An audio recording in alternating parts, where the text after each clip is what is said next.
Praise God, जय मसीह की कलीसिया। आज का जो भक्तिपूर्ण संदेश है उसका शीर्षक है महान भेद की अद्भुत बातें।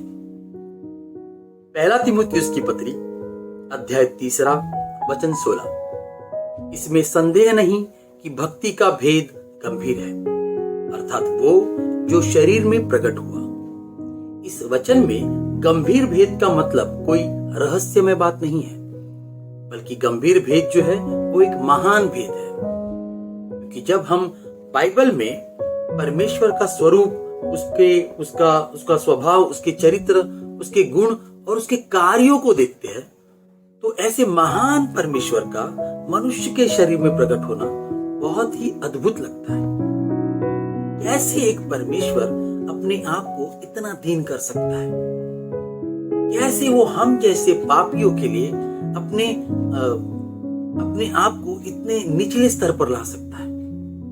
कैसे? आइए हम आज इस महान भेद की कुछ अद्भुत बातों के कार्यों को एक एक मुद्दों सहित देखते हैं।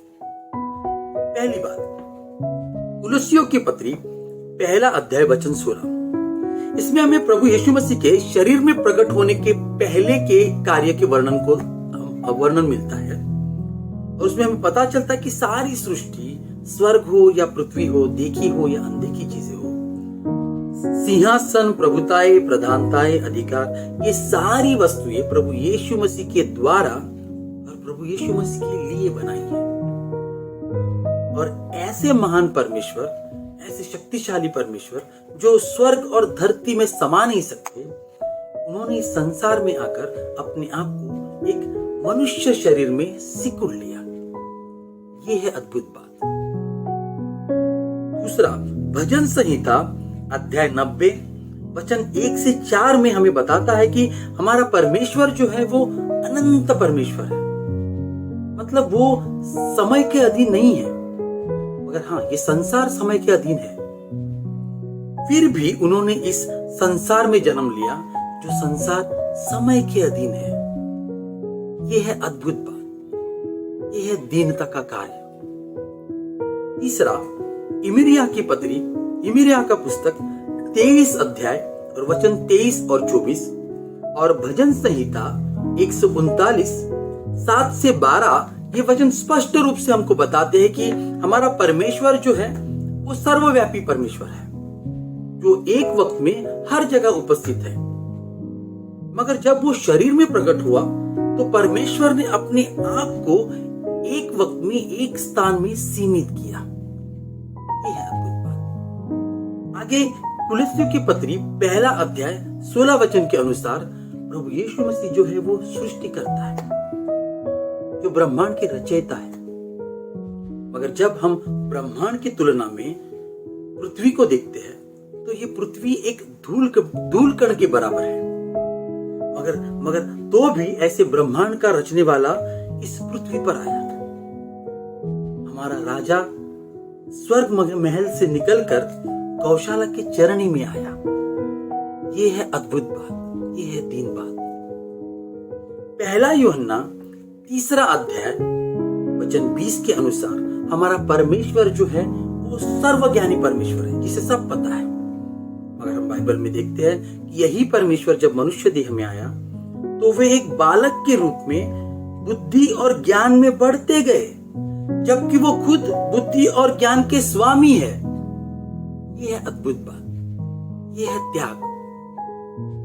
परमेश्वर जिनकी ऊंचाई असीमित है, मतलब कि जो हमारी पहुंच से दूर है, मगर ऐसे परमेश्वर जब शरीर में आए तो वो मनुष्य के इतने करीब आए कि उनको दोस्त बना लिया।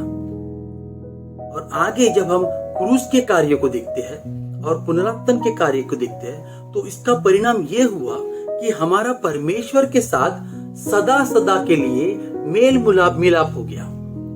ये है अद्भुत बात। कितने दुख की बात है, जिसने संसार को बनाया वो उसी को संसार ने नहीं पहचाना। जिसने सबको जीवित किया, सबको जीवन दिया, वो खुद इस संसार में मरने के लिए आया। और विटंबना की बात यह है कि वो स्वयं पवित्र होकर भी सारे संसार के पापों को उन्होंने अपने ऊपर लिया। उत्पत्ति 16 और वचन 13 में हम देखते हैं कि परमेश्वर को एल रोई कहा गया है। एल रोई मतलब कि जो सबकी व्यक्तिगत चिंता करता है, सबका व्यक्तिगत ख्याल रखता है। मगर ऐसा परमेश्वर जब शरीर में आया तो संसार में उन्होंने भूख और प्यास को झेला। एक बेघर और परदेसी की तरह वो इस संसार में भटकते रहे, जिस संसार को उन्होंने खुद अपने हाथों से बनाया। कभी कभी मैं सोचता हूं कि क्या प्रभु यीशु मसीह को सोने के लिए मलमल का गद्दा मिला होगा? क्या उन्हें पीने के लिए ठंडा पानी या नहाने के लिए गर्म पानी मिला होगा? क्या उन्हें वो कुछ ऐसी सुविधाएं मिली होगी जो हमको आसानी से मिलती है? शायद नहीं। फिर भी उन्होंने ये सब कुछ हमारे लिए किया। आमीन। फिलिप्पियों की पत्री 2 अध्याय वचन 7 और 8 के अनुसार परमेश्वर जो स्वामी है वो एक दास बनकर आए। वो मनुष्य के रूप में प्रकट होकर इतने दिन बने जिसकी कोई सीमा नहीं है। प्रभु यीशु मसीह ने ये सब कुछ परमेश्वर की आज्ञा और हमारे लिए किया। उन्होंने अपनी सारी महिमा को त्याग दिया हमारे लिए।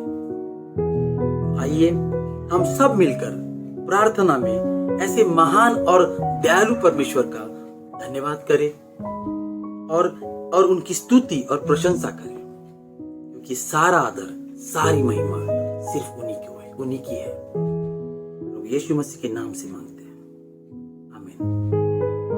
धन्यवाद। Thank you. God bless you all.